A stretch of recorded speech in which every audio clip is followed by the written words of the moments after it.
All right, all right. Welcome everyone to another XAFers community stand-up. Today we're going to be discussing how to query data in XAF. As always, join our Facebook group. I think we are right now around 2,600, almost 700 members. Really excited about that. I think that Hoche posted on Facebook the other day, was like our 3 years anniversary on the group, and that was the day that we actually started, and it was just Jose and myself. So I'm really happy to see like almost 3,000 other members are here with us. Follow DevExpress SAF on LinkedIn. There is also almost 3,000 members there, and follow Twitter. Every new feature, every new module, everything that is coming, the team from DevExpress will post it here. So it's a good place to know what is coming. For example, in 23.1, that is going to come the scheduler, that is going to come new icons on the tabs and everywhere. So the example for Kubernetes. So we have a lot of great things here. I also just came back, and this is one of the reasons that today we are late and a lot of things going on, but I just came back from the Global MVP Summit. I cannot disclose a few things due to NDA in there, but I have to say that Blazor on .NET 8 will be amazing. And one thing that I can say publicly is the issue that sometimes we have with this connection is going to be improved by a lot. So more on that will follow later, but I'm really excited about that. Okay, today will be a small meetup. We are not too many. Again, we have been overwhelmed with work and new things in SAF and projects and so on, but we didn't want to leave this month without any stand-up. So we're going to be talking about querying data in SAF, and I'm going to pass the screen to Hoche, and we'll go from there. Okay, so one second, let me share the screen.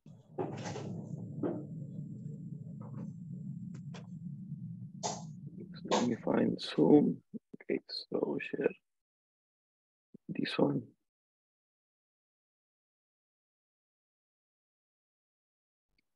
And let's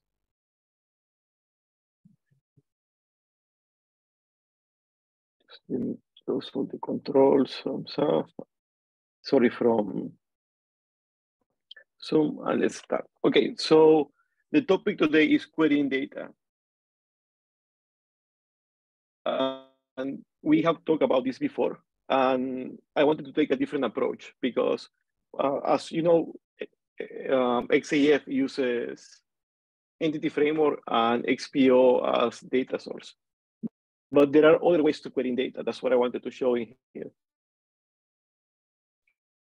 So usually, if you're using a normal application, you use an ORM, right? So instead of using an ORM, you have other possibilities to include data in XAF.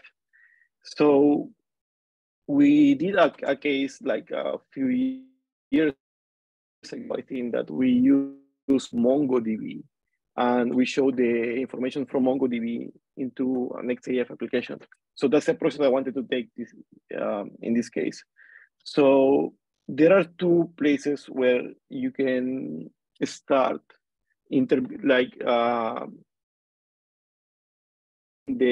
how XAF query the data. So usually it will come from the object space.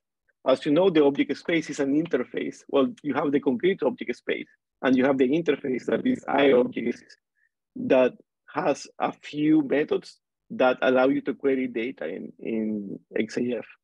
So the main methods. And you have methods to create collections and methods to find single objects. And also you can query data using link and lambda operations. So these are the two entry points that you need to somehow override in able to query data from sources. Actually, that should be the name of the stand-up, querying data from other sources. So these are the signatures of the methods that we can actually override to get data from a web service, a file, another non-relational database, and so on. So here you have the link for all the members of the IOBJECTSPACE, but these are the only ones that we need actually. There are several overloads of this method, but these are the ones that are the base version, let's say like that. Okay, so we know that we have this interface that is the entry point to query data in XAF, and these are the two basic methods that we can override for that. So the next thing that we need to do is, okay, once we have those methods, there are underlying ORMs that you can use in XAF. On one side, we have entity framework, and on the other side, we have XPO. So in here, you can see how the inheritance tree of the object space is working, because you have non-persistent object spaces, XPO object spaces, entity framework object spaces. So these are the ones that we can actually override or handle their events to provide data from other sources. So in that link, you can see actually where I got this chart and the functionality of each object space. So depending on which type of application are you doing, you might have one or the other or all of them. Because in XAF, you can include basically all the object space provider. There are examples that you mix the object space provider for entity framework, and other example that you use the object space provider for XPO. So let's move forward here. And also between those bridge methods like find object and create collection, you can usually use criteria operators. Criteria operators are the part of Developer Express because they don't exist in the Microsoft world, that are string expressions of something that looks like a where sentence.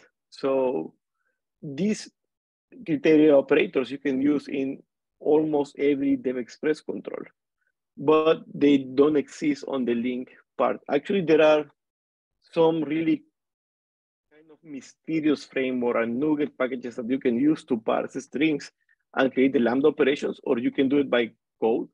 There is a Lambda operator or something like that you can create operators and add like logical operators like and, or, and so on. But to be honest, the one that I like the most and the one that is kind of really working for me is the one from Developer Express. I tried other open source version of this type of libraries that you pass a string sentence and it creates a Lambda operation from it. But in the end, I always end up using the one from Developer Express. So in here, you can see all the possible criteria operators. So, well, going back to how we started, in here you can see all the methods and members of the IOBJECTSPACE. That's the abstraction that you can use for either entity framework or XPO, or you can create your own abstraction. And this is criteria language. So in here, you can see on which part of Developer Express components you can use it, and the constants and all the functions and operations. Basically, this is the theory on how a where sentence actually works. So I guess if you are using XAF or XPO for some time, you already know how they work. This is kind of a really primitive language, and by primitive, I mean actually advanced, because this came out in Net Framework 2, because there was no link or Lambda expression at that moment. So they have to come with their own solution on parsing the expression and so on and so forth. So we will see a little demo later. Let's go back to PowerPoint. So let's continue. Here. So you can use those criteria operators to decide how you will query data in that other source that that you want to include.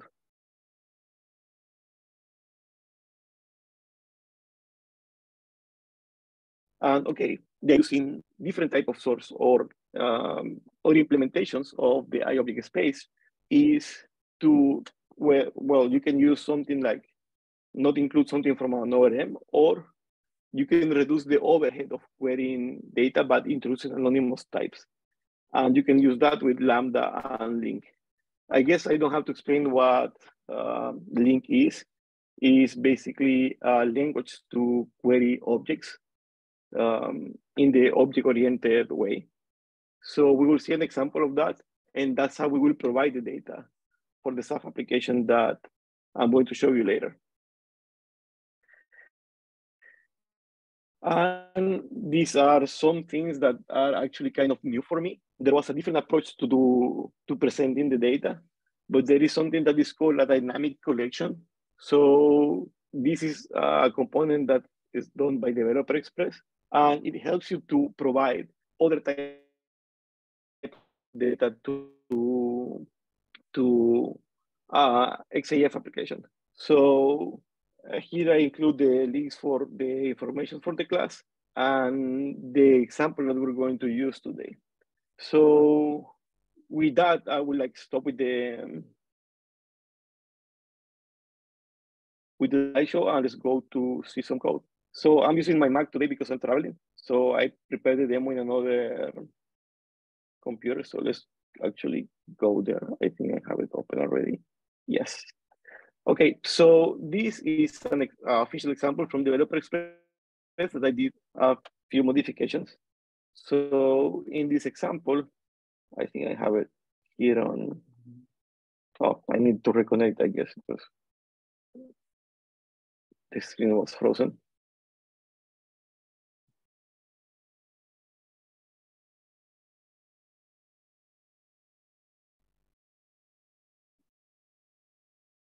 Okay, so let's see. I think I had GitHub here. Is this one? So basically in this, oh, it's not that one. That one. Let me get it from the PowerPoint. See. Because this example is been modified lately. So I always used it before, but this is a different version and they introduced some interesting parts. So let's go back to the remote desktop and here. And okay, so this is the one that we wanted. Okay, so in this example, what you will see is a way that you can forward any criteria that is sent by the UI. So the UI sometimes create criteria that pass to the sources. For example, when you are in a list view and you filter the columns, or you create a criteria that you put it in the grid, that criteria is being forwarded to the OBJECTSPACE implementation that you have. And as I told you before, if we override the find object and the create collection method, you can provide data from either other sources or modify how it's going to be queried. In the cases, for example, that you want to reduce the amount of properties that you're going to query and create something like more efficient query. Okay, so you can download the example from here. Mine is a little bit modified. And let me show you the part that are important in here. So the first part is actually at the module level. So let's go here. So in the modules, you can wire the setup complete event from the application. And that's the perfect time to actually handle another event, which is the OBJECTSPACE created. So in here, we are wiring the application complete event and setup complete event and the application object space created. So in here, we check if this is a non-persistent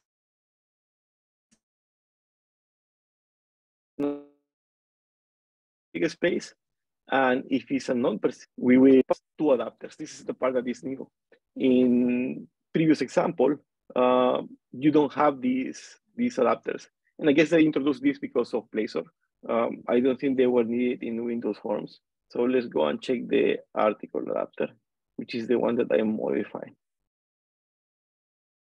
So in here you get the non-persistent object space, because in this case, I'm going to provide information from other sources, not from the ORM itself.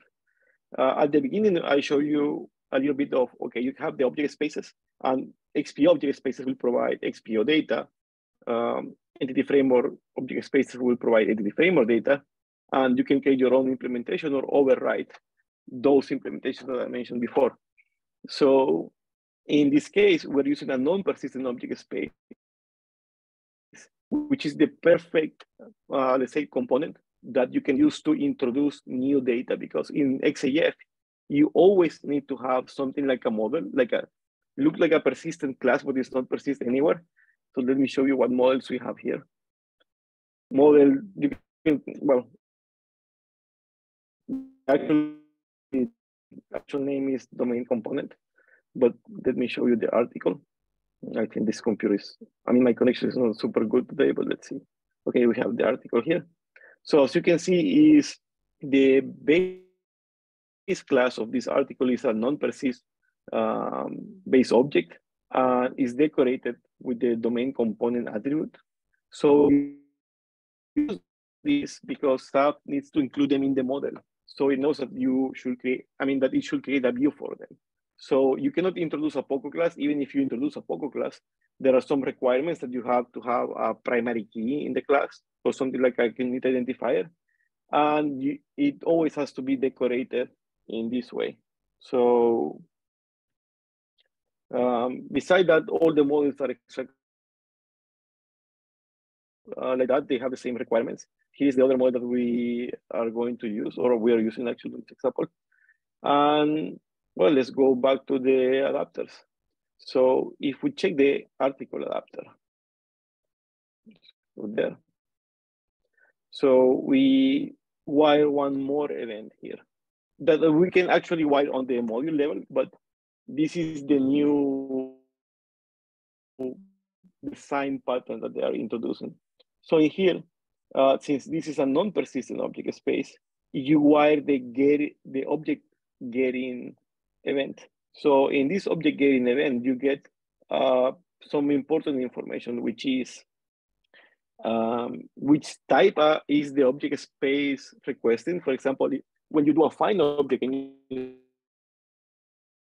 want to do a find object of customer, so that's the type that you want to query, and then you pass a criteria operator. So in here you get both of them. And this is also kind of new for me because it was a different approach before. Now you have this object that is called a dynamic collection. The dynamic collection is a collection that is created like empty and is not being loaded until actually you need it to bind it to a control. So the constructor of the dynamic collection takes the object space, see the type, the criteria, the sorting, and if it's in transaction or not. So this is the perfect information that you might need to query any data source like that you can imagine. It can be a MongoDB implementation. It can be, I don't know, a Postgres JSON implementation, you name it. Here with that constructor, you have all the information that you need to build any query. You have all the necessary information. So in here, for the collection, we wire one more event, which is fetch objects. And then we pass to the getting objects, we pass this collection. Also in here, you can just create a list of objects and attach it to this objects property. But they are doing it in a different way. in this case. So let's check the fetch objects event. So in here, basically we are returning a list of articles, and you can see it here. It's a static list of articles. And it's being created here in this method that is the demo data. So it means that as long as you pass the list of the type that the object space is required, it will be shown on the UI level. And also in here, you can do something extra depending on which type of object space are you using or which type of implementation you want to do. For example, in here, in the most simple case, we just pass the list of articles and we say that that this event is being handled like shape data equals true. But also you can do something like this if you want to reduce the overhead, as I mentioned in the PowerPoint. Basically, you can query the objects and say, okay, I just want to do a select new. And when you do a select new of a collection, if you're using an ORM, for example, XPO, you will query only the properties that you include on the select new, which means the only values that you will see are the ones that you do in this part in the select. So if you have a class with 1,000 columns or properties, and in the select new you only include 2 of them, only those 2 will be included in the query. So you will retrieve less data from the database. And of course, that will make it faster. And also you can do something like take. You want to get just the top 10, top 20 or whatever. So this is how you can basically reduce the overhead loading data if you're using an ORM. If you're using something like a web service, then it's up to you to decide how you will fill this list. So let's run. This is kind of really simple example, but what I like is that it helps you to introduce other data sources to XAF, not only XPO or Entity Framework. So let's run this one. And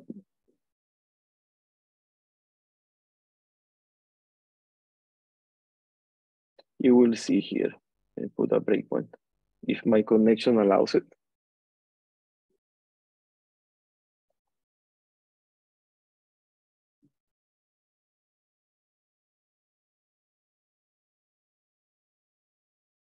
Okay, so let's wait the application to load.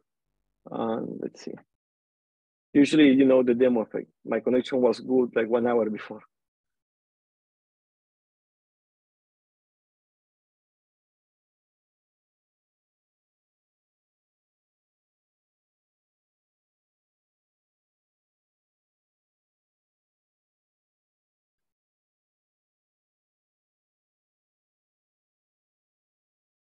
So let's wait a little bit for this to load.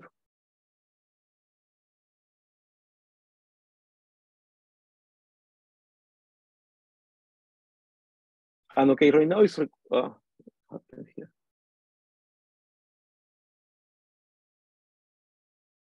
I need to that's again the demo effect. So let's stop this.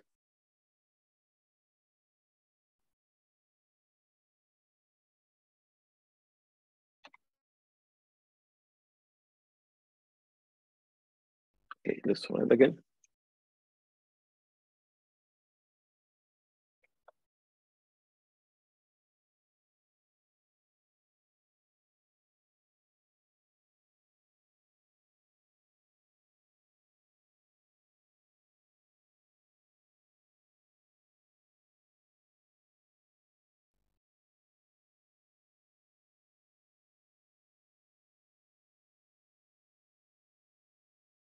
And let me check if we have the breakpoint. The article. Yes. Okay, so here is requesting the first set of data because the first list view that is selected is the article list view. So here we have 70 articles that were randomly generated. with this code. So let's continue.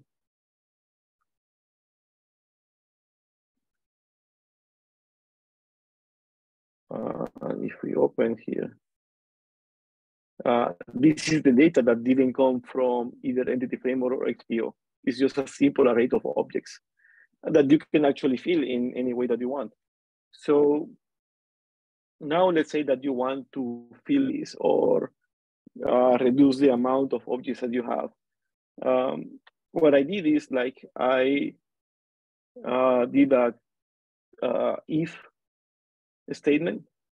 So if there is a criteria attached to this dynamic collection fetch object event, it will enter here. And here what we're doing is basically we are just taking 10 objects out of those 70s. We are just using 2 properties. And actually there should be more properties than that, but I mean, you have to have a bigger object for this to make sense. But this is a really simple example. We're just mapping 2 properties, and the only one that is required is the actual article ID, because you need to have something like a unique value in order to show it. So let's go here. If it doesn't take forever to click, let's put a breakpoint here, so we can see that we enter the if statement. So if I do it here and then I click, you will see that, okay, in this case, we have the criteria and it's a contains criteria. So you can use that to query either, you know, MongoDB, any data source that you're using to fill these objects. And also you can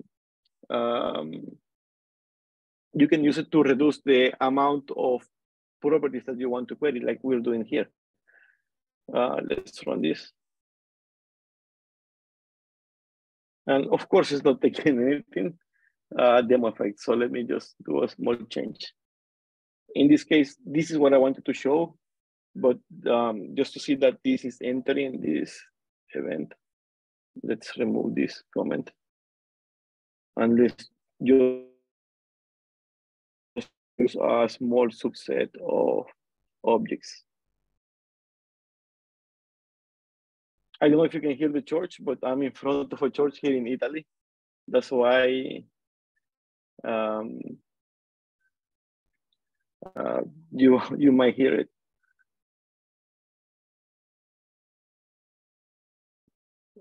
Let's comment this out. I don't see the comment. It's hard when you're not using your computer. Let's comment this out.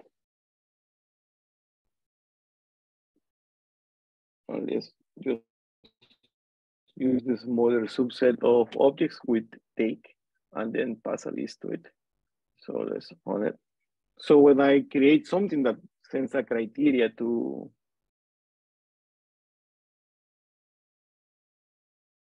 what is from here? Let's see. Yeah. Well, I can delete this part actually. I will correct.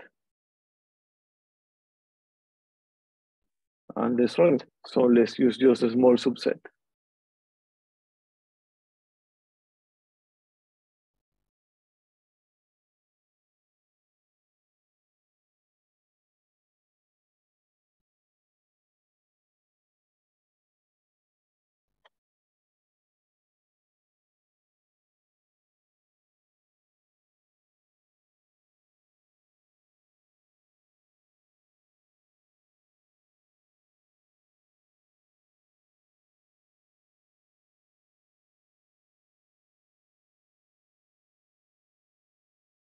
Okay, so this is the first time that enters, is showing the first list view.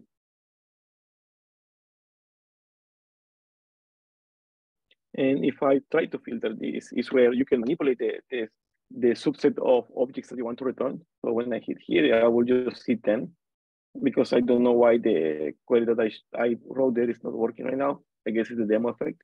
But see, right now is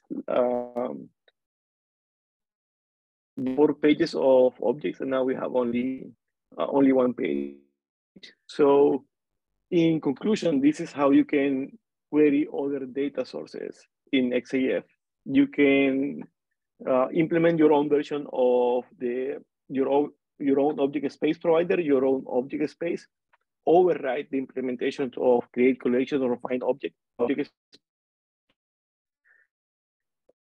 or basically just go with the non-persistent object space, and depending on the type that you want to show, get from any source that you want, like a web service, non-SQL object, non-SQL database. So as you can see, XAF is not only XPO or Entity Framework. You can provide any type of data to an XAF application. So that was the demo. And let's see, maybe someone has a question. There is no questions in the chat, Jose, but I think that you show the possibilities that we have with XAF, that we can query relational data, we can load data on demand, we can load only portion of data, and we can connect to different data sources, web services, and any other read from a JSON. Yeah.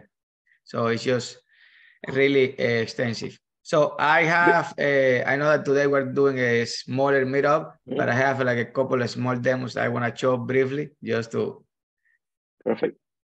present, and then we go from there. Okay, the first one that I want to present is an integration. We have had these questions from a couple of our students and clients a couple of times about integrations of custom components, and I think this one is a really good example. This is an integration of the DXstring map, and basically we have here a company, Sari, with 2 locations, a test location and Washington with 2 latitude and longitude. So we have a site, and that site that is Hoche has a location that is in Washington as well. If we open that one, we see that we have a property editor that takes that latitude and longitude and present the map, and of course with a little marker. And if we go to company, this is a property editor, it's just a property on the detail view. But if we go to company and we open company and we know that Sari's company have 2 locations, and we click on it, then you see that this is a list editor that we should remove all the actions, new link and so on, because this is don't apply here. But basically you see that we have 2 markers and we have the DXstring map running on the system, and it looks really nice. So if we look at the code for just a second, we know that we have a component that basically is just a div of ID map, and then we have a JavaScript that takes care of the red, that takes that element ID map and then create a map instance. And if you see here, you can put your provider key. Right now for Bing is not needed. And then we can use that anywhere in our application. So we can have a list editor. That's what we saw with the company. This is a list editor inside the company object. And that list editor again takes care of that map integration. Or we can have a property editor, and this property editor is the one who takes care of this detail view property. And then there are all the implementation, like DXstring map needs, and you can start creating all the layers that a property editor or a list editor. But basically we created a custom IMAPS marker that inherited from IMAPS marker, that is the interface that we need for latitude, longitude, and so on. And then we can make it as generic as possible to use it with any. You can have a location class, but you can also have a place, a country, or any other class that inherits from that, and it will take that implementation. So that's the first one, just to show, I think, integration with a custom control. And I think this one is one that the people ask a lot about, presenting things in a map control. And now let's see another quick example. And with that, we will finish or meet up from April month. We didn't want to leave it. So let's do this one first. This is one of our students asking us how to put extra fields in the security. So basically we have a custom logon parameters and we're gonna add a Boolean field. And we're not gonna be able to log in if we don't have that Boolean field check. And with that custom logon parameter, we're gonna take or create a custom authentication standard that it will take that custom authentication. And then inside that, in the authenticate, we're gonna make sure that that custom logon parameter new property, it has to be true. If we run this,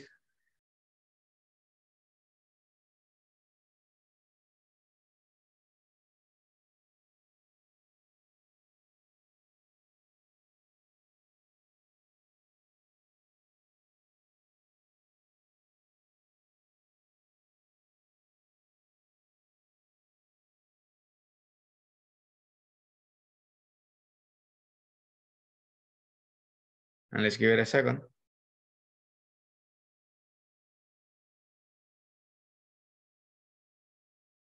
It's coming. You'll see that we have this mark this option to log in. And we had, and just to mention in Blazor, if we want to have the text on the right side, we have a, let's find it, a controller that actually customize that property editor and put the label position to the right, and we hide the text that that property has, just to make it look like this. So right now, if we try to log in without marking that, it will throw on a section that you need to mark that to log in. So this was the first example to be able that we have an extra, not secure at all, but an extra level of an extra parameter in the security system. Now, taking this example and improving on that,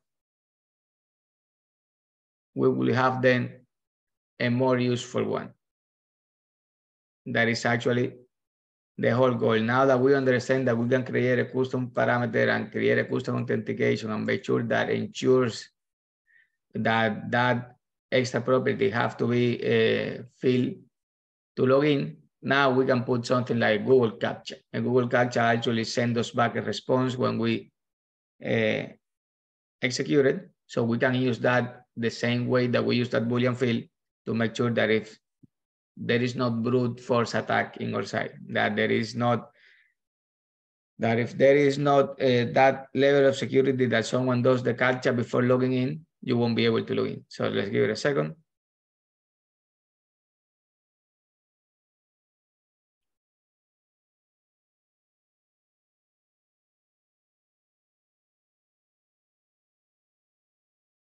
Almost there. And now we have a Captcha here. So now if we try to log in without the Captcha, we'll do the same thing.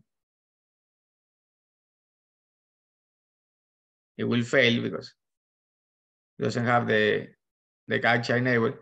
And now, well, now it failed before because we didn't have the user. So let's do it again. Complete the Captcha.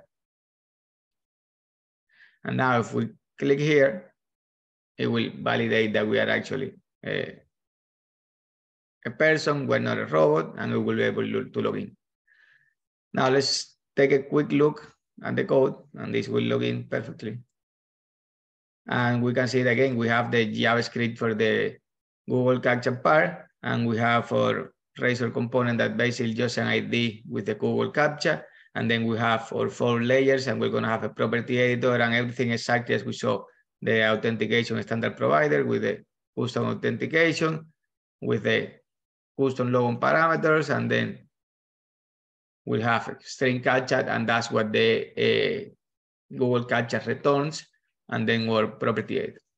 And that's it. If we see these examples, what it proves is the possibilities that we have with XAF based on if we are in a list view or we're presenting a collection of data, we can create list editors. If we are doing it just for a property editors, or if we're doing things that are not tied to any other, we can use dashboard view or view items and go from there.